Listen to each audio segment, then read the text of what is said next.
Hello and welcome to Ready to Thrive. I'm excited to be sitting here with the one and only Rachel Cruz. Now, you may know her as author, speaker, podcast host, money expert, wife and mother to 3, Dave Ramsey's daughter. But I am most excited to talk to Rachel about her reels. Now, her reel game is strong. If you are on Instagram, actually, let's just say this. If you're not on Instagram, get on Instagram just to go watch Rachel's reels, because man, they have been giving me life. I think if all else fails in whatever else she's pursuing, she's just going to take up a career in reels. So love watching Rachel's reels. That could be a show in itself. But I want to talk about her latest book, which is Know Yourself, Know Your Money, Discover Why You Handle Money the Way You Do, and what to do about it. Basically, this is like a personality test for money. So loved learning about Rachel and all that she has to say about money. Rachel, welcome to the show. Thank you. I love the introduction. Thanks for adding the reels in. You know, it's like become my side hobby. I think they're so funny. Not mine necessarily, but I just think reels in general are so funny. And I was like, okay, if I'm laughing at this with random people that I don't know, maybe someone will appreciate the love if I do some. So I love it. I'm so thankful you like them. Well, I actually remixed one of your reels a while back. You did one on COVID, the CDC, at the time when I had COVID and I was in bed and I was like, this is true. I like everything they're saying. I cannot get a test. I cannot confirm. And I was in bed and I was like, this is perfect. So I love that.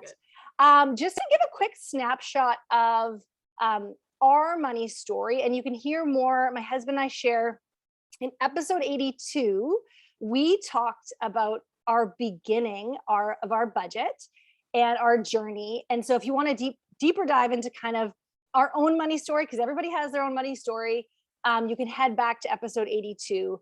But just to get Rachel up to speed, 2016, we were sitting in, my husband works for Young Life, a Young Life conference, and this guy got up to speak, and my husband dragged me along, and I was like, I do not want to learn about money. How boring is that? So this guy right here, Rachel's dad, Dave Ramsey, he gave us the book at this conference, and we tucked it away on our shelf for 4 years. And finally, in 2020, dusted it off. My husband started reading it, and as soon as he started reading it, I was like, we're in trouble. Okay. And he asked me to read it next.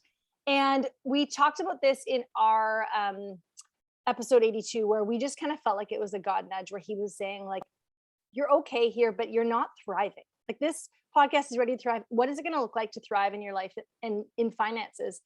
And so fast forward, October 2020 was when we started our budget. Hilarious to me, truly hilarious that I would talk to anybody about money, because for the first 14 years of our marriage, I avoided every money conversation like the plague. And my husband was like, it's now a good time. Are you getting your period? Would you like a glass of wine? Like, all of the things to get me to talk about money. And now I love talking about it. And we just got to start on step 3. And so we are so you're out of debt.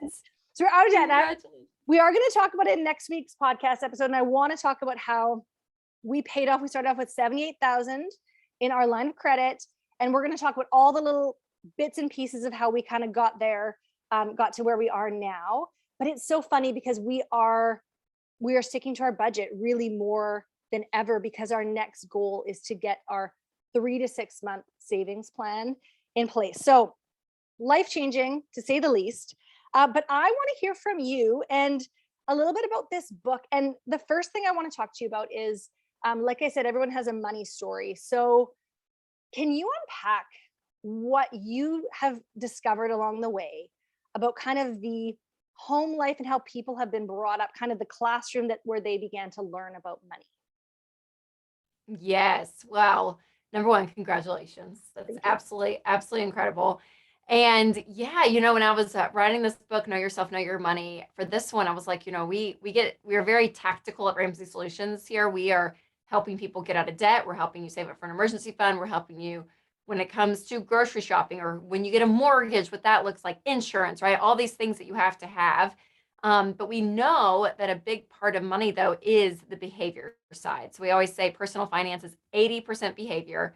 It's only 20% head knowledge. So actually doing the things that we talk about is where you see progress. And so I thought, okay, if that behavior change is so big, I kind of want to dig into why is our behavior the way it is around money. And as I was kind of getting into this, I was like, this is just fascinating. You know, I love personality tests in general. I love the Enneagram. I love DISC. I love Myers-Briggs. I love all these ways that kind of just show you how you are, nature versus nurture, and all of it. And so as I started really peeling back the layers, I saw, wow, there's a lot that goes into why you handle money the way you do. And that one of those foundational points is how you grew up. And so you can point back to your childhood home that really is your classroom, right? You learn everything in your household growing up, and some things you take with you into adulthood. There's some things you probably wish you could unlearn because you're like, nope, I want to do that differently. And so all of that is just a big classroom where you're learning all these lessons. And the same is true with money. And so I also found that in a household, you either are on the spectrum of the emotional toll that money brings in a household. So it's either kind of calm or it's anxious. There's a scale there. There's even a scale when it comes to when you talk about money verbally, right? Was it closed? Was it a conversation that never happened around your household growing up? Or was it open? And so as I was kind of figuring this out, I was like, oh, this kind of creates like this quadrant. I was like, oh God, you gave me a graph. Thank you so much. This helps it. And so these 4 money classrooms kind of came out of that quadrant of realizing, okay, how money was communicated verbally and emotionally was really important on really how you see money, depending on which money classroom you grew up in. Super cool. I also love, and the reason I say this book is like a personality test for money, just like the Enneagram and all of those Myers-Briggs, all those other things, they kind of give us these aha moments for who we are, but they are not giving us permission to stay stuck there. They're kind of saying like, hey, this is kind of why you might be the way you are, what your tendency is. So now you can actually have the tools to say, I can move forward. And so I think one of the biggest things for us with money is like, regardless of how we were brought up, right? Regardless of, we could all unpack. I have, you know, part of my money story is my parents losing their house in a foreclosure and having cars repossessed and other things. And a lot of it was unfortunate circumstances. And so for me, I just felt like there's no blame there. They were, as a parent myself, I'm like, just doing the best that they could, which is all that we're trying to do, and not, you know, screw up our kids along the way and all of those things. But being able to recognize, okay, this is some of this environment, the way that I grew up is shaping my avoidance of this conversation because that feels safer. And I think for a lot of people, they are avoiding the conversation. So you're unpacking how you grew up and then being able to help people step forward. I'm curious to know, like, you have shared a little bit with these personality tests, Enneagram, and even like birth order and different stuff. Did you have any interesting finds as to why people spend money even based on some of those things? Like I was thinking about my oldest sibling seems to be a little bit more like money tight. And I was like, I wonder if that's a birth order thing. Did you have any aha moments in your research? Yeah, you know, what's interesting is that there were so many factors that played in to people's tendencies around money. And what's fascinating is if you talk to your siblings and you grew up in the same home, but the way they experienced even the same event is so different based on their natural personality and how God has wired them. And so that's what's fascinating as you start to kind of unpeel the layers. So I did find a pretty significant correlation that it was kind of this black and white of depending on what household you grew up in. We'll just say, for an example, an anxious household, which would be in my quadrant, if you will, one that money was stressful, but it was also a closed communication. And so there was kind of that anxiety, that low level anxiety that you knew something was off. So I either found that people continued to stay in that, or they would leap to the complete opposite quadrant. And they said, no, I'm going to have all communication open because I didn't like how I grew up in that way. So they almost did the exact opposite. So I thought that was really fascinating as I was talking to people. They either really just mirrored exactly what their parents did, because it's all they really knew, or they flung to the complete opposite end of the spectrum. So I found that, not necessarily birth order. I think Enneagram is fascinating. So you could probably pinpoint naturally how certain Enneagram numbers tend to be with money on a stereotypical level, but all of it, kind of plays this, it's a one piece of the puzzle, if you will. And so the tendencies is one that I love too, because I write down, about 8 different money tendencies. And like you said, it's not permission to stay in an unhealthy part of your tendency. It really is to kind of move to this balance. So like one of the tendencies is spender versus saver. Yeah. And again, it's okay if your natural bent is to be a spender, but you have to know I have to kind of move to that saver end of the spectrum, because I want to have money and retire one day, right? I have to save. Yeah. And for a saver, it's the same thing. If you go on the extreme side of a saver, you end up being this hoarder and control freak, and you actually end up not enjoying life, and at times end up not being generous because you're holding your money so tightly. So again, it's kind of finding that balance of all of these spectrums to be healthy when you're viewing money, but your personality is going to lean one way or the other. And that's okay. I want to celebrate that, because that's how God created you. But like you said, it's not permission to continue to make the same mistake over and over with money. Yeah. Well, I love diving into kind of our money story, because I think if you've never thought about it, you can immediately be like, I don't have any problems with money. Like, this is, again, the story we're telling ourselves. But even I would say within the church, depending on how you grew up, there was also a money story being preached from the front. And I think because my husband's in full-time ministry and I started being a teacher, like, we were both like, we don't care about money. Like, that was our money story. Was all of his salary it's fundraised, and we went for years without really getting paid. So again, all of these little layers. But I think I really grew up as well, or in early adulthood, having the idea of like, it's more humble to have no money. It's better to have. So that view actually kept us stuck for a long time, because there was no reason to build wealth, to get on top of our money. So it was almost like the best thing for us to do was just to get by. And as I started digging in, like, we started with a budget, but wow, God began to reveal to us all of the other places that we were believing lies about money. And now I'm in this place where I'm like, okay, we are going after building wealth, because and for some personal reasons, we'd love to get into a different house and other things like that. But also, ministries need money. There are, like, money does good in the world. And so really that's lit a fire to say, okay, I was over here, I think, believing a lie. And have you noticed that with people as they start to budget, that they have different money mindsets? Yes, absolutely. Okay, that's so fascinating you even said that, because I think even in the Christian space, it can be deemed as holy. Yeah. If you don't have a lot, you don't need a lot, and you almost take on this passive pride of like wearing this badge of like, no, we don't need a lot. You know what I mean? And there's part of that, again, that is good, that it's like, yeah, my money is not defining me. My stuff doesn't have to define me. I can find joy in other things. And all that is so true. But also there can be not saying y'all had a low level pride in it, but there can be that in a sense. And just like on the other side, where you can fall into the other trap of the other extreme of, gosh, I just need to accumulate. I need to upgrade the stuff. I just need bigger, better. I want to build wealth only to consume and meet some need I have in my own life. And that's why I'm doing it. Right. And it's like both motivations don't necessarily bring out this winning spirit in you. And I think the way you guys are going about it is so beautiful, where it's like, hey, money is a tool.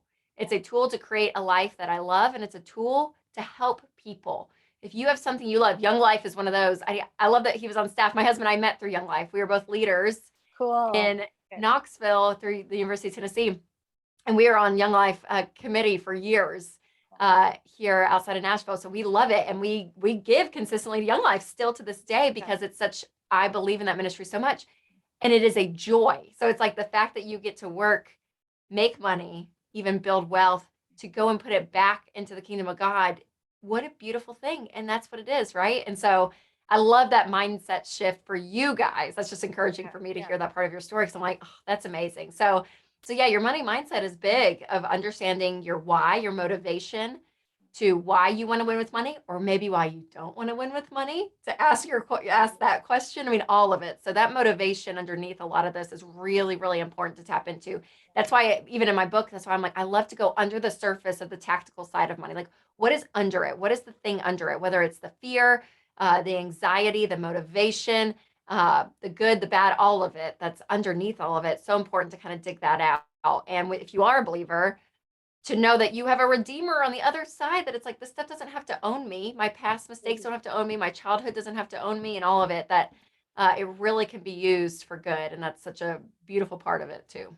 So good. Well, I love that you touched on one of my favorite things to talk about, period, but in the show is really getting to the root of what's going on, because I think some of our money beliefs, some of our spending habits, when we can identify kind of what is at the root of that, it makes it much easier to begin to move forward. Like you said, 80% is emotional, and so if we don't actually kind of identify why am I spending or saving, why am I hoarding, why do I have this fear, right? Like I think I also used to just buy so many groceries and store them because I was like, I think it was a fear of not having enough.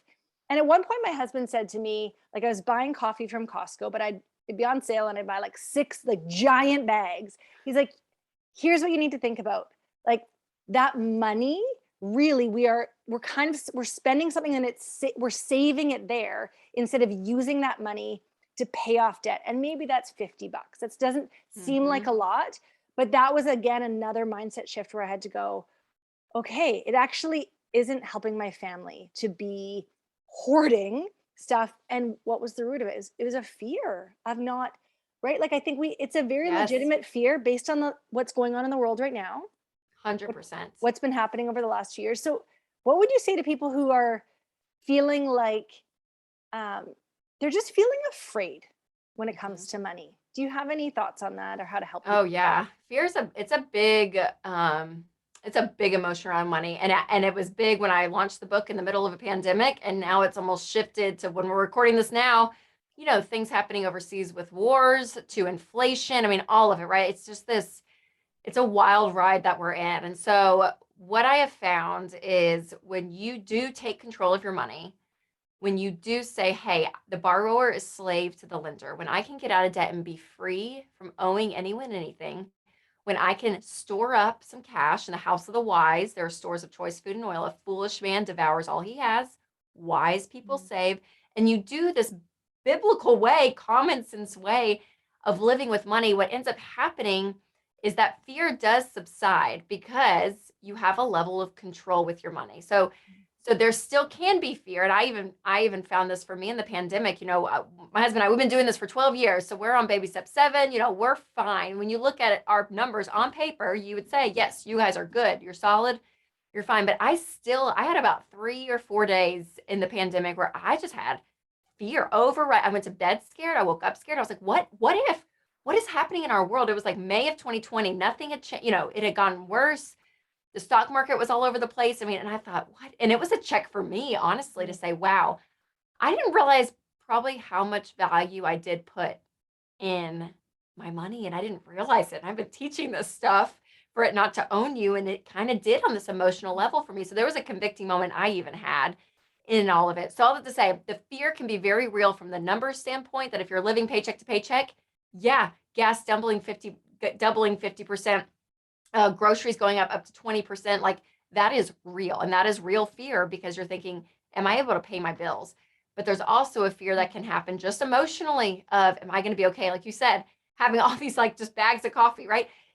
You're living in that. So what I found is, number one, fear cannot be your financial driver. You make terrible decisions financially. I always laugh and say it. Warren Buffett said it, but when you're broke, or I'm sorry, when you're fearful or when you're drunk, you make really bad money decisions. So the fear cannot be the place of motivation, but what it can do is kind of springboard you into realizing, wow, I may not be as good off financially as I thought I was, or wow, we are really out of control. That if one thing happens, our house of cards is going to go tumbling down. And so letting that be maybe the starting point, not the driver, because I don't want it to be a motivator, but at least the starting point for a little bit of a wake up call to say, okay, I've got to get my stuff together. I have to. And so, but man, the fear thing, it's real, whether it's tangibly and very tactically when you're looking at hard numbers, or the emotional side that maybe your numbers are okay, but you still have this level of fear. And so it's just important not to make decisions out of it. And I also think there's a fear that grows when we avoid facing the numbers. And I know, like, leading up to us starting our budget, we had been doing I would say, kind of like this juggling act for a long time, because for 10 years, I had like been pregnant, had a maternity leave, gone back part-time. Like, I was looking at my salary recently, and I really had no idea what my salary was over the years. And it wildly swung based on how much I was working, but our lifestyle didn't change. And so also with my husband and his budget, every year there'd be a fundraising banquet where there'd be, oh, here's an influx of money. And so it was like, I had actually given him full reign of the finances because I was too stressed about it because of all these yo-yos. And I was like, okay, here, like, we'll be okay. But I had this growing sense inside of me that if something happens, like, we're living too close to the edge. And so it really was that point where it was like, we have to do something different. We have to pay attention to our finances. And we were very, very strict in that. For those first few months, we did not eat out a single time. I remember going to a friend's house for dinner. We were hanging out, and she's like, I forgot to plan something. I'm just going to order pizza. And she ordered pizza, and I drove home that night crying because I was like, she gets to order pizza and I can't do, like, because I was like, her life is so much easier. Yeah. And so I also want to say to people, like, it's hard when you're making that swing. First of all, it's hard to look at the numbers and really say, okay, this is where we're at. It's hard to say, we canceled Netflix. We were just doing everything we kept Disney Plus, but we're doing what we can, and then starting to see that snowball and starting to have that happen. And, even in the last few months, our budget was a little bit looser because we were no longer in kind of that absolutely gazelle intense focus, but that's where we had to start to kind of gain some momentum and gain some speed. So I just want to say to people, if they're listening and they're feeling like inflation is going up. That's the reality right now. Things are bananas. But your steady job may not have gone up. So you might be feeling that crunch even more. And so I wanted to say to people, if you have not turned to face your numbers, if you have not started budgeting, now is a great time to kind of dive in. And I would also love for you to chat about one of the things people can feel so often about money is shame. And that can be a place that keeps us stuck as well. So what would you say to, like, the person who's listening, who's like, I feel all those things and I feel bad. I feel responsible. I've made some bad decisions or something. What would you say just about shame and money? Yeah, well, it's very real, because out of all the roles that we have in life, there's not a number, right? So I can say, man, Winston and I's marriage, we're like killing it these days. Like, we are so connected, all of this, but there's not a number to that. Or I could say parenting, it's so hard right now. We're in a hard season. There's not a number for that. But your money, there's a number. Yeah. And what happens is that our net worth has become our self-worth. And you look at this number and you think, that is who I am. All the mistakes I've made, all the accomplishments I made, whatever it is, that there is a literal number to our money, and it haunts us. It really does. And so you have to remove yourself from that and to be able to say, you know what? Yes, I've made mistakes. And yes, this credit card bill that I've avoided, like you said, I'm actually going to stare it in the face. The student loan that I haven't been paying on because of the CARES Act, and now possibly I'm going to have to start. I haven't looked at it. I haven't wanted to think about it, but I am going to choose to face it. All of these things, right? You're going to be pulling all of this out and bringing it into the light. But you have to remember that those past mistakes are not your identity. They're not who you are. Yes, you will have to face them. Absolutely, you will have to. But guess what? That's okay, because it's not who you are. You are not the mistake, even though you've made mistakes. And listen, we've all made mistakes. You could, I mean, I could tell you today how many things I've done and that are terrible, right? I'm like, this is our world. This is where we live. But if you are a believer and to say, you know what, that's all been redeemed. It's okay. It's not who you are. But again, the tough thing with money though is you're having to face those numbers. So remind yourself day in and day out, I don't have to continue down this road and continue to make mistakes. I get to change and wake up every day and make a different decision. You have the power to do that, which is a beautiful thing. But also to know again that your mistakes are not you. It's not you are not the mistake.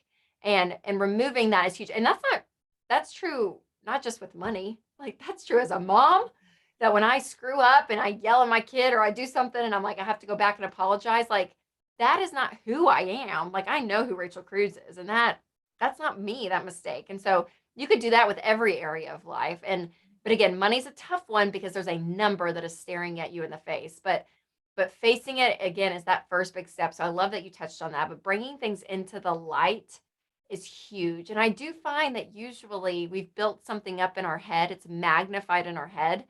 And when you actually look at the numbers, it's less scary because you actually are able to say, okay, now I actually have control. I know the reality. The fog of not knowing makes it scarier than the actual reality. Totally. You can now make a plan.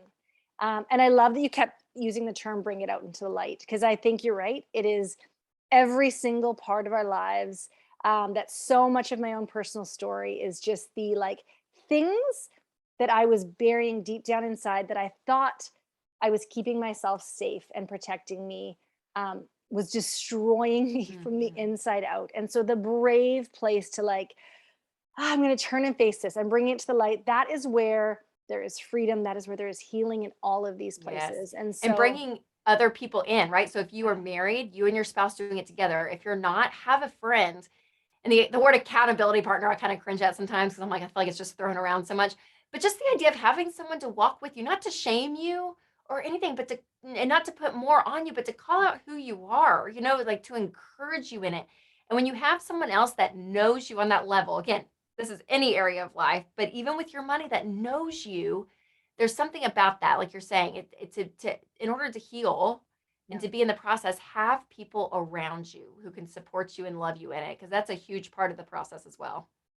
well, I love that you're talking about this, even this idea of accountability and the process. And I would say the number one thing, so my husband's Enneagram 1, so that is helpful because he's like, we're sticking to this, we're doing it. The number one thing I would say that has been pivotal to our process has been meeting once a week to stare at those numbers. And so I think, this is transformative for our marriage, because going from we're never going to talk about money to we're meeting once a week. And one of the things that can happen, I think money is such a divider in marriage. And even like any woman listening, I'm just going to go out and like come up with my own stat. I'm going to say 90% of the women listening have bought something and they've hidden it from their husband, right? Like they've just been like, I'm going to shove this in here and I'm going to, right? Like there's a store down the street. It's called like Art Nap Plant World or something. Like it's a gardening store, but they sell the most amazing clothing. I don't know why there's clothing in this, but it's like, sounds like a great combination. I love it. So if my husband looks at the credit card bill, he's like, wow, you spent $200 on plants. It's like, it's for the family. It's for our home, right? Like, so we've all done those weird money things. And so actually, I think your book would be so great to read with your spouse and ask, like, dive into those tendencies, like, oh, this is who you are, not wrong, just different, right? We're approaching things differently, and kind of unpack that. But the number one thing for us was sitting down once a week, and having looking at our numbers, having a money conversation, sometimes fighting, sometimes crying, but always like ending on a high note and just getting on the same page. Do you have any other tips for people who are married in terms of getting on the same page money-wise? Oh, it is so, like you said, it's huge, because what ends up happening is, people think that it's just, money issues that we're having. But like we've been talking about, getting to the root, it's usually not money issues. Usually there's other stuff happening underneath. And so getting to that root of it is what changes your marriage and what unifies you guys. And so even the hidden purchases, like I'll see Instagram reels, like we talked about, Yeah. and they're kind of joking and playful with like the Target bags, and I got to run this in before my husband sees it. And I get that it's funny and it's cute. But the reality is, I'm like, if that's your reality though, and you're feeling that, why? Ask why. Is it because you don't feel safe necessarily to tell him because he's a control freak maybe and he's going to flip out? I don't know. Is it because, man, you bought something and you're actually kind of a little bit ashamed that you did it because you probably shouldn't have, but it just felt good in the moment because you were lonely, because whatever the motivation of you to do that. Is it because you agreed on a budget with your spouse and you broke it because you want to do that? Like, I don't know what it is, but figure out the why. Why is that? Because when you can be able to face that why and come to your spouse with that, and you guys see that together, talk about it, heal from it, and connect on it, that changes the course of your money life. I mean, it really does. And so what ends up happening is you don't just talk about money, you're talking about life. And you end up on the same page on everything, because it's very vulnerable to do what you guys did every week, to show the numbers and say, here's where we're at. It's scary. You feel like you're just like laying everything out there, because we live in a world too that celebrates this independence. And so there's this wedge within couples that it's this two different lanes, and people celebrate it like, oh, I don't need to depend on a man. I can do it on myself. Or no, I've worked too hard, or I was burned, in my last marriage. And so I don't want to share with money, which all may be true, right? There could be reasons for all these things. But what ends up happening is you end up dividing rather than unifying. And you end up being roommates, and you end up living your life separate. And again, I hear some people say, well, we fight too much. So if we talk about money, we just end up fighting. And I'm like, that's the exact fight you need to have. Because by avoiding that, you get in the habit of avoiding other things. And you look up in your marriage 5 years later and you're in two different worlds. And so I'm telling you, there is something about unifying with money that ends up unifying you more than just money. And so we have a whole event called Money and Marriage because of this exact topic. So I'm like, it is so important for your marriage. And then the side benefit is that you get out of debt faster.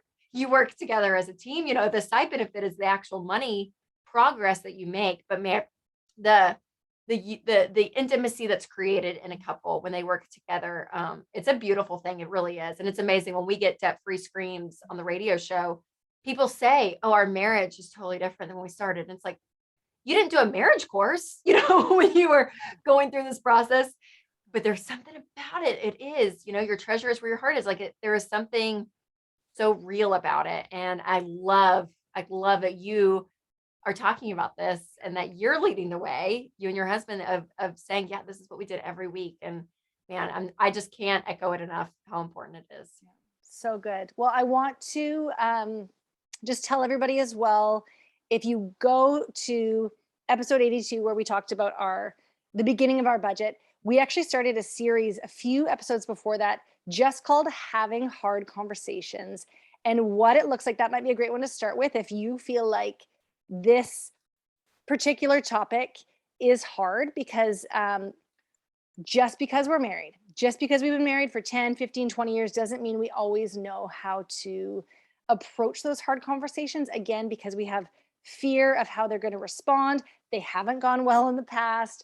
All these different things. We will give you some tools in that episode about how to really see a conversation through to the end, because there will be bumps along the way. And there's actually certain ways to approach the conversation that you have a greater chance of actually having a successful conversation.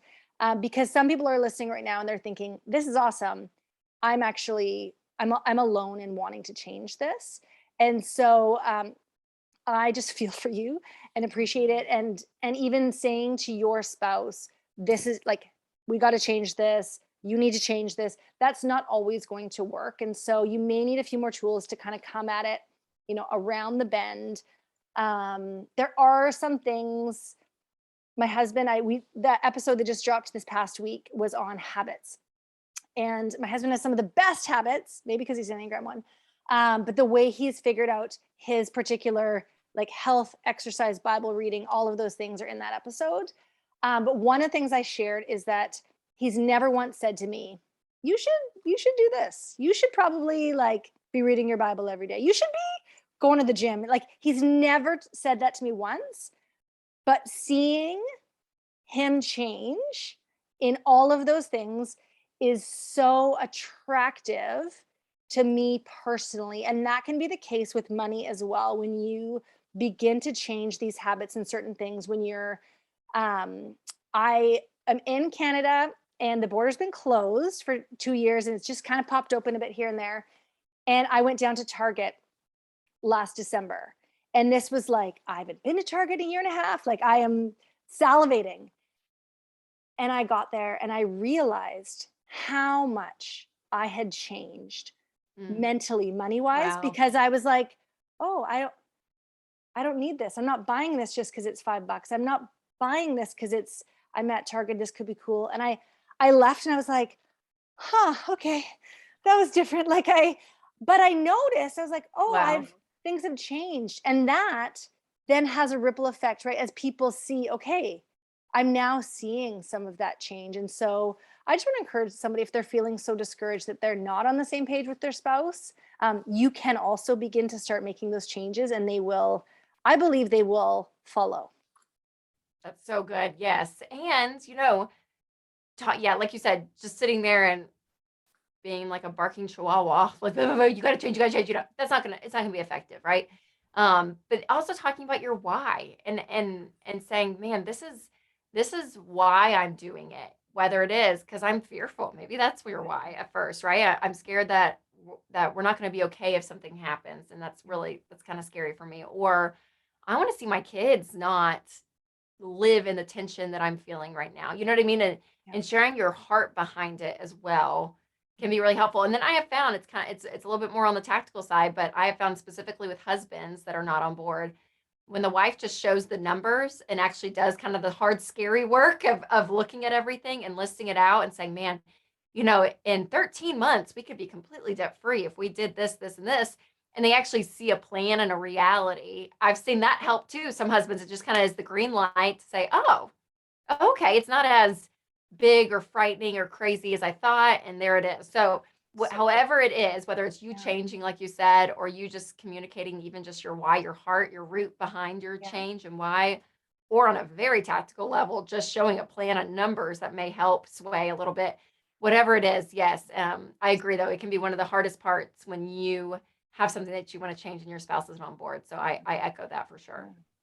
Well, I want to end off giving people some really practical tips for things they can do really quickly, things they can do right now.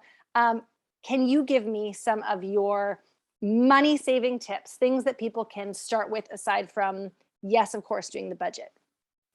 Yes. So when you're looking at saving money, there's really two ends of the formula you have to look at, right? It's your income and your expenses where you're at. And so you can control your income. Obviously, you can add in an extra job, you can ask for a raise, you can do that. But the expenses side is really the first place I always look to cut and see, okay, what is going on? And after you do the budget, you're able to see, okay, what is it? So, I mean, it's everything like you guys did, subscriptions. It's amazing when you can actually, there's an app called Truebill, and you can even go and they will monitor your automatic automatic withdrawals to subscriptions. And when you haven't used one and you can set up a time, it'll ding you. And it's amazing how many apps you signed up for or, streaming services that you may not even be aware of what's going on, and where you can say, okay, let that ding you to say, okay, we can cut that. Yeah. Your grocery shopping. Grocery, obviously, inflation's been a big thing, but man, depending on where you shop is big. Your location of your grocery store and what type of grocery store is massive. Buying, not the brand name, but the store brands. I mean, little decisions like that. It's amazing how quickly those things add up. Some big things you could do to save money. If you are in debt and you don't have an emergency fund, pause your retirement. If you have a retirement plan going on, pause it until you're out of debt. That's going to give you some income back into your paycheck to help you pay off debt. Re-look at all of your insurance. Again, this is one of the things we kind of just keep on auto draft.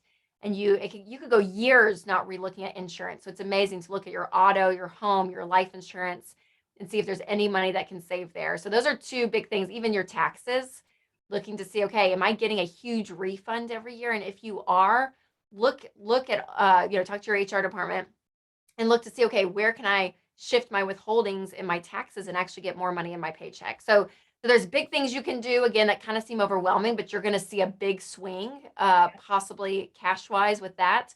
But then those everyday expenses, just look at where you're shopping. I even unsubscribe to all my emails because I will, if I get in a habit, I'm buying and stuff, I'll refresh my Gmail account and it's like J. Crew and Taylor Loft. I get all these sales and then you're more enticed to be like, okay, I'm going to click to see what's on sale. I'm like, get rid of all of it. Get rid of all of it. So anything you can do to remove any type of friction to spending money you don't have to really does help. Oh, that's so good. I spent Black Friday this year returning items that I had bought the week and a half before. I returned almost $400 worth of Christmas presents that I had bought, to be honest, out of fear. Like I said to my husband, there's these like shortages, we need to have something. And so I was just buying stuff. And then I went through and I was like, this is what we have and what we need. And I just had all the receipts and I went and I did returns. And I was like, this is the most bizarre reverse Black Friday. But sometimes, you were talking about grocery stores, and as a busy mom, it is hard to always hit up like, this is cheapest here, this is cheapest here. And so I was getting into the habit of going to this one store because it was close and convenient. And I was shopping in the store recently, and I'd put a few different things in my cart. Every time I grabbed something, I was like, okay, that's a few dollars more.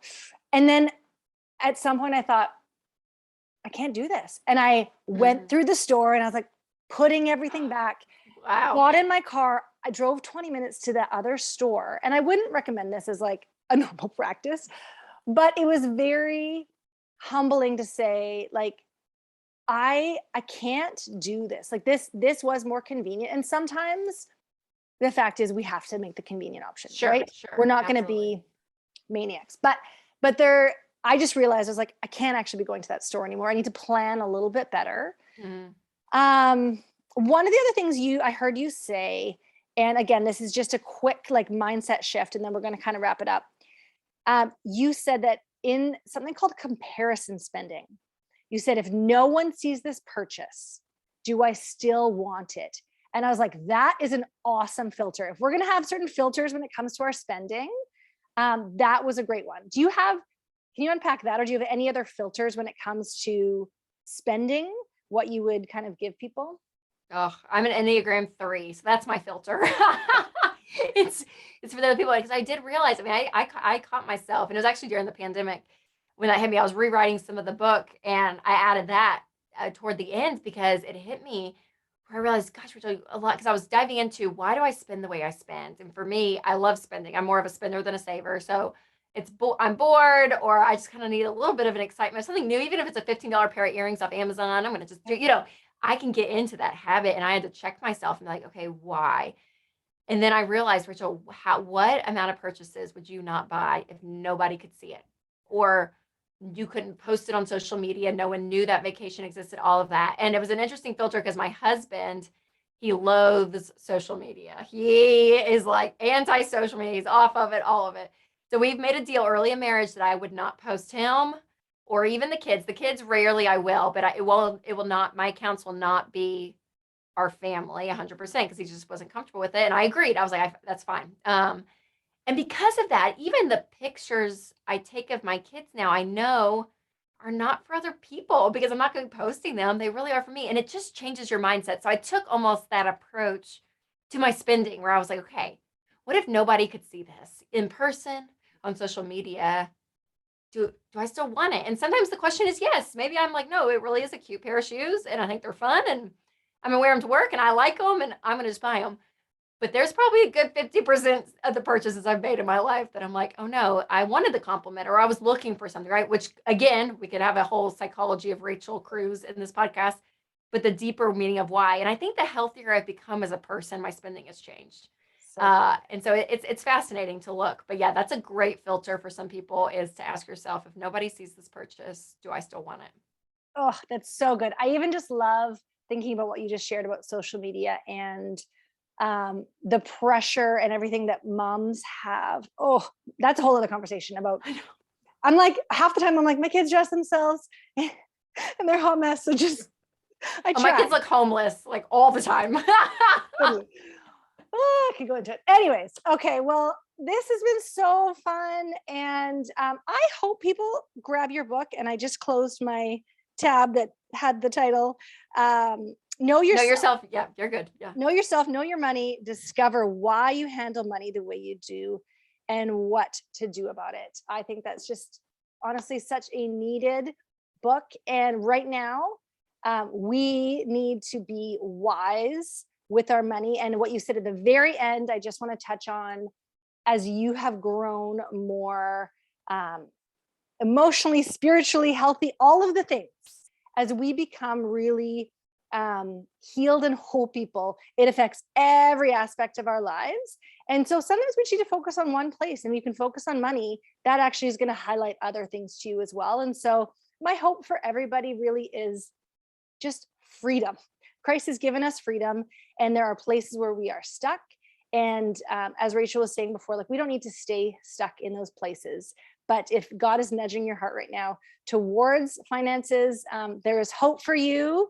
I love our personal testimony and other people's personal testimonies. So Rachel, thank you for being on Ready to Thrive. Oh, absolutely. Thanks for having me on. It was a pleasure. Take care.